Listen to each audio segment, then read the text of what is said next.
Hello, we missed you guys. We want to hear all about your listening. We're going to be going to Mighty Networks to hear what you heard from the closest people in your life, colleagues, coworkers.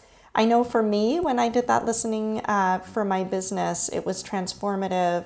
And it was at a moment when I was feeling like an imposter. And it was so powerful to hear reflected back all the ways that people saw my strengths and also where they felt like I could make a real difference in the world. And what came out of it is that it was aligned exactly with the places that created the most joy and purpose for me.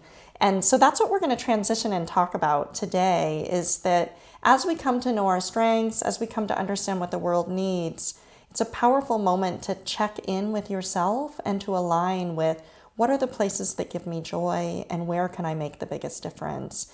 There's a beautiful practice in Japan called Ikigai that is all about that. And you are going to take a deep dive into that in this next section. And you're going to get to map out your Ikigai and find your guiding purpose and way that you want to live, which will help underpin your pivot. So one of the ways that we want to engage with you and to provide for you are new ways of designing and thinking. So as you do your Ikigai work, you're going to see that you generate ideas. We're inviting you to step out of just a journaling space, open up Pinterest, create a mood board with all of the different pieces of your Ikigai that really helps capture who you are in this moment, what your purpose is, what your passion is, what your strengths are, and how you want to live this life.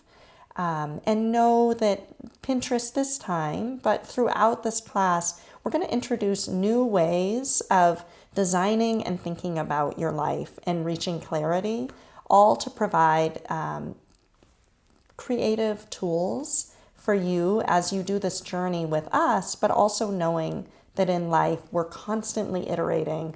Things are constantly changing around us, like who would have guessed a pandemic, and that you can use these tools to find direction to go deeper. Elisa, is there anything you want to add? I mean, I would just say Pinterest is my favorite activity, or mood boarding, or doing things that are visual. So I am not always a linear verbal thinker. I don't love to write.